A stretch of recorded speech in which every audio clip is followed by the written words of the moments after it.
ओम नमः शिवाय। नमस्कार दोस्तों, स्वागत है आप सभी का हमारे चैनल भक्ति ज्ञान में। दोस्तों, आज मैं आपको शिव महाप्राण की कथा का श्रवण करा रहा हूँ। आप सभी भक्तजन इस कथा को श्रद्धा पूर्वक मन लगाकर सुने। भगवान शिव जी आप सभी की मनोकामना पूर्ण करेंगे और आप सभी के कष्टों को हर लेंगे। ब्रह्मा जी बोले, हे नारद, शिव जी ने शंखचूर्ण को मारने का उपाय सोचकर अपने भक्त पुष्पदंत को बुलाया तथा यह कहा, हे पुष्पदंत, तुम गंधर्वों के राजा हो, इसलिए शंखचूर्ण के पास जाकर यह कहो कि तुमने देवताओं का राज्य छीनकर ठीक नहीं किया है। तुम माया के कारण अभिमानी एवं अहंकारी हो गए हो। अभी कुछ नहीं बिगड़ा है, अस्तु तुमको यही उचित है कि देवताओं का राज उनको लौटा दो तथा व्यर्थ का कोई झगड़ा न करो। यदि तुम अपनी मृत्यु नहीं चाहते हो तो पाताल में चले जाओ और वहां का राज करो, अन्यथा हम तुम्हें तुरंत ही मार डालेंगे। पुष्पदंत यह सुनकर शंखचूर्ण के पास गया। उस समय वह एक ऊंची अटारी पर बैठा हुआ था तथा 3 करोड़ दैत्य उसकी सेवा कर रहे थे। ऐसी सेना देखकर पुष्पदंत आश्चर्यचकित हुआ। अंत में शंखचूर्ण के पास बैठ गया। उस समय शंखचूर्ण ने उससे यह पूछा, तुम किसके दूत हो तथा इस प्रकार निडर क्यों बैठे हुए हो? तुम्हारे कर्म सेवकों के से दिखाई नहीं देते। अस्तु, तुम जिस काम के लिए आए हो उसे तुरंत कहो। यह सुनकर पुष्पदंत ने सब वृतांत जो शिवजी ने उससे कहा था शंखचूर्ण को कह सुनाया तथा अपनी ओर से यह भी कहा कि या तो तुम देवताओं का राज्य लौटा दो, अन्यथा युद्ध के लिए तैयार हो जाओ। हे नारद, यह सुनकर शंखचूर्ण ने कहा, हे दूत, हम शिवजी के भय के कारण देवताओं को राज नहीं देंगे। हम यह भली प्रकार जानते हैं कि पृथ्वी का यह राज दैत्यों तथा वीरों के लिए है। हम युद्ध करेंगे। हमें तो यह आश्चर्य है कि शिवजी ऐसे निस्वार्थ महात्मा होकर भी देवताओं की रक्षा करते हैं। हम प्रातःकाल कैलाश पर्वत आएंगे, तब शिवजी जो उचित समझें वह करें। यह सुनकर पुष्पदंत ने मुस्कुरा कर कहा, हे शंखचूर्ण, शिवजी परम श्रेष्ठ हैं। तुम इतना अहंकार मत करो। उनसे युद्ध करके तुम मृत्यु को प्राप्त होंगे। पहले तुम उनके गणों से ही लड़कर देख लो। उनका सामना करना तो बहुत ही कठिन है। पुष्पदंत ऐसे वचन कहकर चुप हो गया। तब शंखचूर्ण ने कहा, मैं शिवजी से लड़े बिना दुखी रहूंगा। यह संपूर्ण सृष्टि काल से उत्पन्न होती है तथा काल से ही नष्ट हो जाती है। हे पुष्पदंत, तुम यह सारा वृतांत जैसा कि मैंने तुमसे कहा है शिवजी से कह देना। यह सुनकर पुष्पदंत वहां से उठकर शिवजी के पास आए तथा उन्हें सारा हाल कह सुनाया। ब्रह्मा जी बोले, हे नारद, शिवजी पुष्पदंत द्वारा शंखचूर्ण के ऐसे कठोर वचन सुनकर क्रोधित हुए तथा अपने गणों को आज्ञा दी कि तुम सब तैयार हो जाओ। फिर वे वीरभद्र, नंदीगण, श्रृंगी, क्षेत्रपाल, भैरव तथा मुनि भद्र आदि को पुकार पुकार कर बोले कि तुम सब लोग शस्त्र आदि लेकर चलो। शिवजी की ऐसी आज्ञा सुनकर सब लोग प्रसन्न हो बाजे बजाने लगे तथा सेना सहित बाहर निकल आए। तब शिवजी ने यह कहा कि समस्त सेना तथा सेनापति हमारे साथ चलें, परंतु गणपति अपनी सेना सहित यहाँ रह जाएं। इतना कहकर शिवजी शस्त्र आदि लेकर बैल पर चढ़कर चल दिए तथा कैलाश पर्वत के बाहर पहुंचकर ठहर गए। बड़े बड़े सेनापति गण वीरभद्र, नंदी, महाकाल, बान, सुभद्रक, विकृत, पिंगलाक्ष, मुनिभद्र, विरूपाक्ष, विशालाक्ष, वास्कल, गतिहूत, वृष, दृष्टिदंश, कालंजर, दुर्गम, विद्रुम, बलभद्र, कपिल, कुटाम्बर, ताम्रनयन, विकर्ण, कीचर, बितवल, संतर्दन, अभिलाषी, 8 भैरव, 11 रुद्र और क्षेत्रपाल आदि गणों के स्वामी तथा राजा भी शिवजी की सेना के साथ हुए। हे नारद, इतनी विशाल सेना के स्वामी वीरभद्र हुए। वीरभद्र की रक्षा के लिए भवानी सहस्त्र भुजा धारण किए विमान पर चढ़कर आईं। उनके वस्त्र लाल थे तथा वे मुंडों की माला पहने थीं। उनके हाथ में खप्पर था तथा अनेक प्रकार के शस्त्र थे। उनके पीछे देवता आदि की सेना थी, जिसमें इंद्र, वरुण, कुबेर, पवन, सूर्य, चंद्रमा आदि नवग्रह, वसुकर्मा, अश्विनी कुमार, बृहस्पति, धर्म, 8 वसु आदि समस्त देवता थे। ये सभी शिवजी की सेना के साथ हुए। शिवजी ने सबको अलग अलग बैठाया तथा कृपा दृष्टि से सबकी ओर देखा, जिससे उनको बड़ी शक्ति प्राप्त हुई। तदुपरांत शिवजी विंध्यभाग नदी के तट पर एक बरगद के वृक्ष के नीचे विराजमान हुए। ब्रह्मा जी बोले, हे नारद, जब पुष्पदंत शंखचूर्ण के पास चले आए, तब शंखचूर्ण अपनी रानी के पास गया और प्रातःकाल शिवजी से युद्ध करने का वृतांत उसे कह सुनाया। उसे सुनकर रानी शोकाकुल होकर रोने लगी तथा बोली, हे नाथ, शिवजी के सब आधीन हैं, आप उनसे युद्ध करते हैं, आपको यह उचित नहीं कि आप उनसे बैर करें। इस प्रकार शिवजी की महिमा का वर्णन करके वह बोली, हे स्वामी, कल रात्रि को मैंने एक बुरा स्वप्न देखा है, अर्थात मेरा बायां अंग फड़क रहा है। यह अपशकुन देखकर आपको शिवजी से युद्ध नहीं करना चाहिए। शंखचूर्ण ने उसकी बातों पर कोई ध्यान न देते हुए कहा, हे प्रिय, दुख की कोई बात नहीं है। तीनों लोकों में सब कार्य समयानुसार ही होते हैं। समय पर ही अच्छा तथा बुरी बातें, सुख दुख, वृक्षों पर पुष्पों का फलना फूलना, देवताओं तथा सृष्टि की उत्पत्ति, संसार का जीवन मरण तथा अंतकाल आदि सभी कार्य होते हैं। हे नारद, शंखचूर्ण ने इस प्रकार अपनी स्त्री को समझाकर उसके साथ संभोग किया और अपने धर्म को भूल गया। उसकी स्त्री को यह भोग करना अच्छा न लगा, क्योंकि वह सदा शिवजी के साथ युद्ध करने जा रहा था। परंतु शंखचूर्ण उसे बहुत कुछ समझाकर भोग विलास करता रहा। प्रातःकाल उठकर उसने अपने पुत्र को तिलक दे दिया। फिर अपनी रानी को रोते हुए देखकर अपने पुत्र को उपदेश दिया तथा स्त्री को उसे सौंपकर शिवजी के साथ युद्ध करने के लिए चल दिया। उसने सेनापति को बुलाकर कहा, आज हमारी परीक्षा का दिन है, इसलिए तुम अपनी संपूर्ण सेना साथ ले चलो। शिवजी देवताओं को राज देने तथा मुझे आधीन करने की इच्छा रखते हैं, इसलिए चलकर भली भांति युद्ध करो। 86 कुल कंबुदैत्य, 50 कुल असुर बंदर, 1 कोटि वीर तथा 7 कुल दानव धर्म, ये सब शस्त्र आदि लेकर चले तथा कालक भी अपनी सेना को साथ लेकर चले। यह आज्ञा देकर शंखचूर्ण घर से निकला तथा सोने चांदी के विमान पर चढ़कर शिवजी के साथ युद्ध करने चल दिया। उस समय युद्ध के बाजे बजने लगे। सब सेना तथा सेनापति प्रसन्नता पूर्वक चले जा रहे थे। शंखचूर्ण उस स्थान पर आ गया जहां शिवजी विराजमान थे। वहां पहुंचकर वह राजनीति का स्मरण कर शिवजी की सेना से कुछ दूर पर ही ठहर गया। ब्रह्मा जी ने कहा, हे नारद, शंखचूर्ण ने एक दूत भेजा। वह दूत वहां से शिवजी के पास चला। क्षिप्रा नदी के पास जहां शिवजी विराजमान थे पहुंचकर उसने शिवजी को प्रणाम किया और कहा, शंखचूर्ण ने यह पूछा है कि आपकी क्या इच्छा है। शिवजी ने उत्तर दिया, तुम शंखचूर्ण से हमारी ओर से जाकर कह देना कि तुम मुरज के वंशज हो तथा सुदामा तुम्हारा नाम है। पिछले जन्म में तुम श्री कृष्ण जी के मित्र थे, परंतु राधा जी के हिसाब से इस जन्म में तुम दैत्य हुए हो।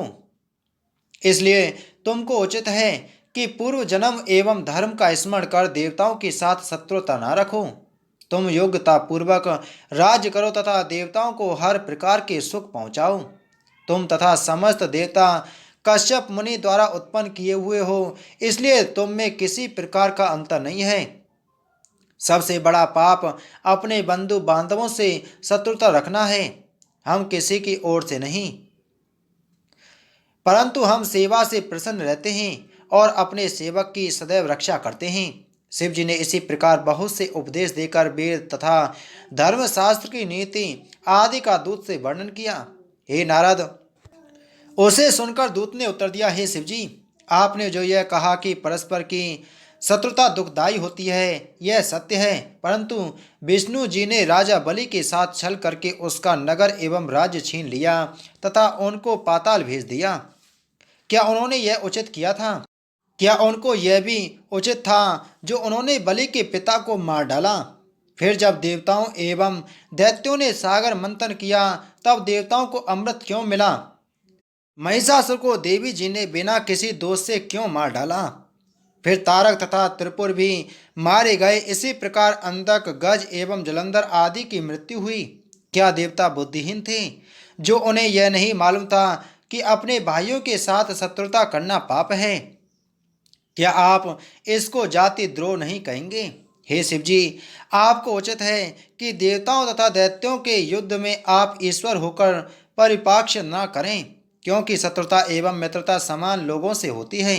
आप जैसे ईश्वर तथा स्वामी को यह उचित नहीं है कि आप हमारे साथ युद्ध करें। क्या आपको ऐसे कार्य पर लज्जा नहीं आती? हे नारद, दूत की ऐसी बातें सुनकर शिवजी ने हंसते हुए कहा, हे दूत, हम किसी का पक्षपात नहीं करते। अब हमारे उपस्थित होने का कारण यह है कि इंद्र आदि देवता हमारी शरण में आए हैं। तुम शंखचूड़ से यह कहना कि तुम सब दैत्यों से बड़े हो तथा कृष्ण रूपी विष्णु जी के परम भक्त हो, इसलिए तुम भी उनके समान तथा परमोत्तम हो। इसलिए तुमसे युद्ध करते समय हम लज्जित नहीं हैं। तुमसे अधिक कहना व्यर्थ है। तुम देवताओं का राज उन्हें लौटा दो तथा स्वयं पाताल में जाकर राज्य करो। यदि तुम मेरे इन वचनों से असंतुष्ट एवं अप्रसन्न हो तो युद्ध स्थल में आकर हमारे साथ युद्ध करो। हे दूत, तुम यह सब बातें अपने स्वामी शंखचूड़ से कह देना, फिर उसकी जो भी इच्छा हो वह करें। हम देवताओं का मनोरथ अवश्य पूर्ण करेंगे। इसके पश्चात दूत वहां से उठकर चला आया तथा उसने शंखचूड़ को सब वृतांत कह सुनाया। ब्रह्मा जी ने कहा, हे नारद, दूत के मुख से ऐसी बातें सुनकर शंखचूड़ अत्यंत क्रोधित हुआ तथा उसने युद्ध करना ही उत्तम समझा। फिर वह देवताओं से संधि न कर युद्ध की तैयारी में गया। उसने अपनी सेना सजाकर तैयारी की और युद्ध के बाजे बजवाए। तदुपरांत वह युद्ध स्थल में जा खड़ा हुआ। उधर से शिवजी भी अपनी सेना सहित युद्ध स्थल में आ उपस्थित हुए।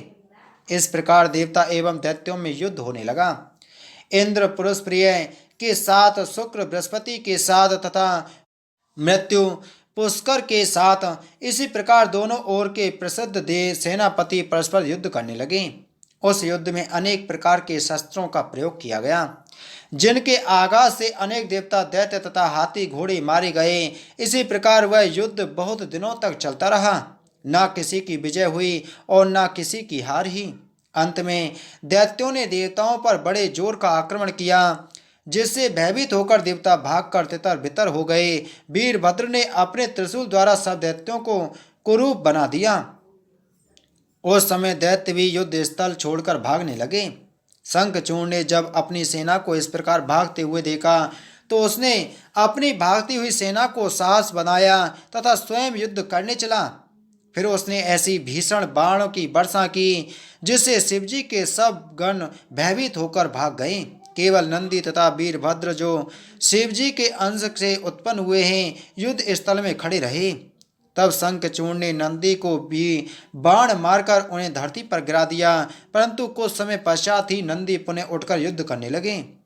फिर शंखचूड़ के ऊपर वीरभद्र ने अपने त्रिशूल से आक्रमण किया, परंतु शंखचूड़ ने उसे काट डाला तथा अपने शस्त्र से वीरभद्र पर ऐसा आक्रमण किया जिससे वीरभद्र घायल होकर पृथ्वी पर गिर पड़े। थोड़ी देर बाद ही वीरभद्र तुरंत उठ बैठे तथा क्षेत्रपाल दैत्य से युद्ध करने लगे। फिर भैरव ने शंखचूड़ को अपने त्रिशूल से मारा, जिससे वह अचेत होकर गिर पड़ा। उस समय बड़ा भयानक युद्ध हुआ। तभी भैरव को यह आकाशवाणी सुनाई दी कि शंखचूड़ शिवजी के अतिरिक्त और किसी से नहीं मरेगा, इसलिए तुम लोग शिवजी के निकट जाओ और उनसे निवेदन करो कि वे शंखचूड़ को मार डालें। इस आकाशवाणी को सुनकर भैरव तथा अन्य सब गण शिवजी के पास गए तथा उन्हें युद्ध का सब पूर्ण वृतांत कह सुनाया। ब्रह्मा जी बोले, हे नारद, शिवजी के गणों द्वारा देवताओं की पराजय तथा अपने गणों की दुर्गति का समाचार सुनकर वीरभद्र को दैत्यों से युद्ध करने का आदेश दिया। वीरभद्र तुरंत ही शिवजी की आज्ञा अनुसार सेना सहित युद्ध स्थल में गए। वहां पहुंचकर वीरभद्र ने शिवजी के समान शंख बजाया तथा क्रोध प्रकट किया। उस शंख की ध्वनि को सुनकर तथा वीरभद्र के क्रोध को देखकर दैत्य कांप गए। तदुपरांत वीरभद्र ने अपने भयानक आक्रमण से एक अक्षौहिणी दैत्य सेना का नाश कर दिया। उस समय युद्ध क्षेत्र रक्त से लाल हो उठा। सहस्त्रों कबंध इधर उधर फिरने लगे। फिर वीरभद्र ने भी क्रोधित होकर 1 करोड़ दैत्यों को मार डाला। अंत में विप्रचित वृषपर्वा, जम्भासुर तथा वीर विकम्पन, ये चारों महाबली दैत्य वीरभद्र के सम्मुख हुए तथा अलग अलग युद्ध करने लगे। यह देखकर महामारी ने जाकर दैत्यों को नष्ट कर दिया। फिर भैरव ने दैत्यों को खाना शुरू किया। उस समय सब दैत्य पराजित हो गए। हे नारद, अपनी सेना की इस प्रकार हार देकर शंखचूर्ण अपने कवच को कंठ में पहन विमान पर चढ़कर बहुत बड़ी सेना साथ ले मारू बाजे बजवाता हुआ युद्ध स्थल में आ पहुंचा तथा अपनी भागी हुई सेना को एकत्रित किया। फिर उसने अपने धनुष को तानकर ऐसी बाण वर्षा की जिससे आकाश बाणों से भर गया और चारों ओर अंधेरा छा गया। तब अनेक देवता हार मानकर भाग गए। अकेले वीरभद्री वहां खड़े रहे। तब शंखचूर्ण ने अपनी माया से पर्वत, सर्प, अग्नि आदि को उत्पन्न किया तथा इनकी वर्षा आरंभ कर दी, जिससे वीरभद्र इस प्रकार छिप गए जैसे सूर्य बदली में छिप जाता है। यह देखकर वीरभद्र ने आश्चर्यचकित हो शिव जी का स्मरण किया तथा महाशक्ति को छोड़ा। उस शक्ति ने दैत्यों की इस माया को बिल्कुल नष्ट कर दिया। तब शंखचूर्ण ने क्रोधित होकर वीरभद्र के रथ तथा धनुष को अपने अत्यंत पवित्र बाण से काट डाला। वीरभद्र के रथ के घोड़े मरकर पृथ्वी पर गिर पड़े। तब शंखचूर्ण ने दूसरा बाण वीरभद्र पर छोड़ा, जिससे वीरभद्र मूर्छित होकर पृथ्वी पर गिर पड़े। जब वीरभद्र को चेत हुआ तब वे दूसरे रथ पर चढ़कर शंखचूर्ण से युद्ध करने लगे। उन्होंने उसके रथ, सन्नाह, घोड़े, शक्ति आदि को काटकर पृथ्वी पर गिरा दिया। फिर उसके सारथी को मारकर अपनी शक्ति से शंखचूर्ण को भी अचेत कर दिया। थोड़े समय के पश्चात जब शंखचूर्ण सचेत होकर उठा तथा गर्जन करने लगा, तब वीरभद्र ने उसे पुनः अपनी शक्ति से गिरा दिया। इसी प्रकार वीरभद्र ने कई बार उसे अचेत करके गिराया, परंतु शंखचूर्ण ने उठकर अंत में अपनी सांग से वीरभद्र पर आक्रमण कर ही दिया। वीरभद्र उसके प्रहार से पृथ्वी पर गिरकर मर गए। हे नारद, तब मृतक वीरभद्र को महाकाली ने उठाकर शिवजी के पास ले जाकर रख दिया और सब वृतांत विस्तार पूर्वक कह सुनाया। उस समय शिवजी ने वीरभद्र को स्पर्श किया, जिससे वे पुनः जीवित हो उठे। पुनः जीवित होते ही वीरभद्र चिल्लाने लगे तथा फिर से युद्ध स्थल में जा पहुंचे। वहां उन्होंने अपने त्रिशूल से शंखचूर्ण पर आक्रमण किया। तब शंखचूर्ण उसके आघात से पृथ्वी पर गिर पड़ा। जब वह सचेत हुआ तब उसने वीरभद्र पर बाण वर्षा की, परंतु वीरभद्र पर उन बाणों का कोई प्रभाव न हुआ। अंत में उसने अपनी बर्छी वीरभद्र के हृदय में मारी, जिससे वे पृथ्वी पर गिर पड़े, परंतु शंखचूर्ण ने वीरभद्र को पुनः अपने त्रिशूल से मारना चाहा। उस समय महाकाली तथा समस्त गणों ने आकर उनकी रक्षा की। दैत्यों ने भी अपनी भागी हुई सेना को फिर एकत्रित किया। अस्तु दोनों सेनाएं पुनः रण क्षेत्र में आ डटी। अतः युद्ध पुनः आरंभ हो गया।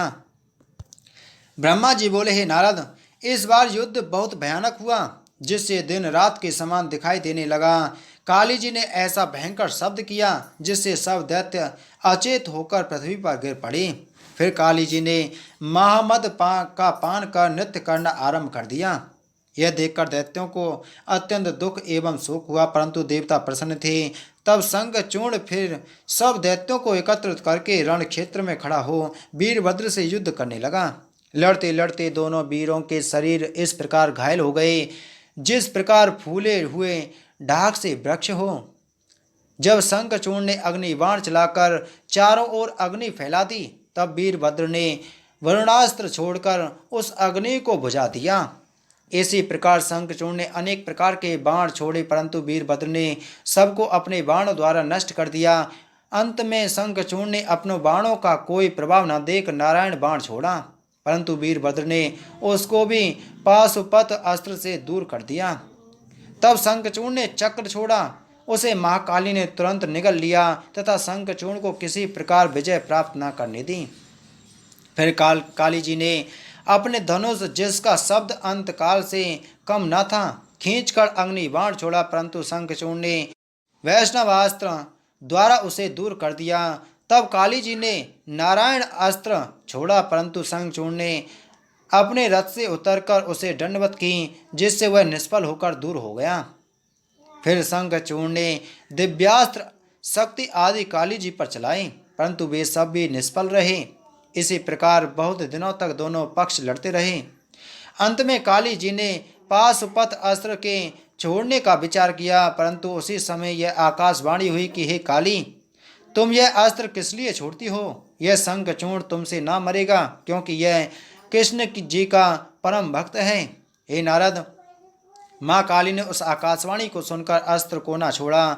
शंखचूड़ ने अपने खड़ग को छोड़ा, परंतु काली जी ने उसे खा लिया तथा मुख ले खोलकर शंखचूड़ को खाने के लिए चली, परंतु वह अपनी माया से गुप्त हो गया। काली जी ने उसके रथ तथा सारथी को नष्ट कर डाला। तब शंखचूड़ फिर प्रकट हुआ। काली जी ने उसे उठा तथा घुमाकर आकाश की ओर फेंक दिया तथा 1 करोड़ दैत्यों को मारकर रक्तपान किया। तब शंखचूड़ ने उठकर काली जी को प्रणाम किया तथा विमान पर चढ़कर निर्भय हो पुनः युद्ध करने लगा। महाकाली ने शंखचूड़ में ऐसा धैर्य देखकर अपना महाभयंकर शरीर बनाया तथा रुद्र महाधनुष हाथ में लेकर सोचा कि अब इसे प्रलय करें। परंतु तभी यह आकाशवाणी हुई कि हे काली, इसकी मृत्यु तुम्हारे हाथ से नहीं होगी, तुम व्यर्थ ही युद्ध करती हो। तुम शिवजी के निकट जाओ, वे इसे मारेंगे।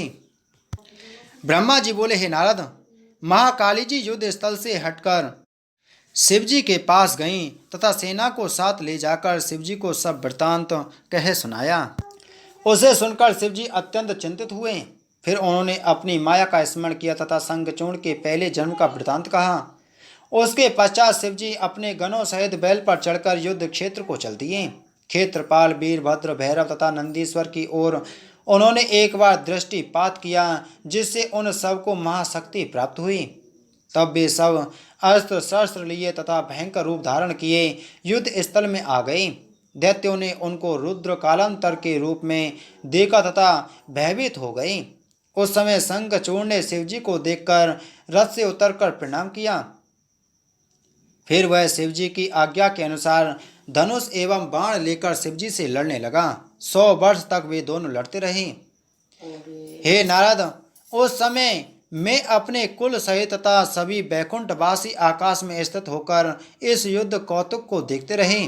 शंखचूड़ ने जो बाण छोड़े वे सब शिवजी ने तुरंत काट डाले तथा जो शस्त्र शिवजी ने मारे वे शंखचूड़ ने काट डाले। अंत में शंखचूड़ ने क्रोधित होकर शिवजी को चक्र मारा। शिवजी ने उस चक्र को अपने घूंसे से चूर चूर कर पृथ्वी पर फेंक दिया तथा शंखचूड़ को भी घायल कर पृथ्वी पर गिरा दिया। जब उसकी मूर्छा दूर हुई तब वह पुनः रथ पर चढ़कर शिवजी के सम्मुख आया। उस समय शिवजी ने शंखचूड़ को आते हुए देखकर डमरू बजाया तथा श्रृंगी नाद करके अपना धनुष टंकारा, जिससे यह प्रतीत होता था कि अब अंतकाल आ गया है। चारों दिशाओं में शिवगण गर्जना करने लगे। उस समय शंखचूड़ ने अपनी शक्ति चलाई, जिसे क्षेत्रपाल ने तुरंत निगल लिया। शिवजी तथा शंखचूड़ परस्पर इतने लड़े कि उस युद्ध को देखकर सब डर गए। अंत में शिवजी ने उसकी समस्त भुजाएं काट डालीं। तब शंखचूड़ शिवजी की ओर झपटा। शिवजी ने तुरंत त्रिशूल से शंखचूड़ के हृदय को फाड़ दिया। उधर के फटते ही उसमें से एक मनुष्य तेष्ट तेष्ट कहता हुआ निकला। शिवजी ने अपने अस्त्र से उसका भी सिर काट डाला। फिर वह कट कर कांपने लगा तथा भयंकर रूप धारण कर देवताओं को बहुत दुख पहुंचाने लगा। तब सदा शिवजी की आज्ञा के अनुसार काली जी दैत्यों की सेना में घुस गईं और दैत्यों को खाने लगीं। इस प्रकार उन्होंने अनेक पक्षियों आदि को खा डाला। महामारी ने भी सेना का ग्रास किया। क्षेत्रपाल, भैरव, नंदी तथा वीरभद्र ने भी बहुत से दैत्यों को खाया तथा अनेक को नष्ट कर दिया। शिवजी के सारे सेनापति दैत्यों को मारकर नष्ट करने लगे। योगिनी गण दैत्यों को खाने लगी। ज्वर ने भी शरीर धारण कर दैत्यों को मार डाला। उस समय सब दैत्य ऐसी दुर्गति देखकर वहां से भाग गए, क्योंकि सन्निपात ने भी अनेक दैत्यों को दुखी किया था तथा नंदी ने भी दैत्यों को मार डाला था। अंत में इस प्रकार दैत्यों पर विजय प्राप्त करके शिवजी भी परम आनंदित हुए। बोलो शिव महाप्राण की जय। बोलो शिव शंकर भगवान की जय।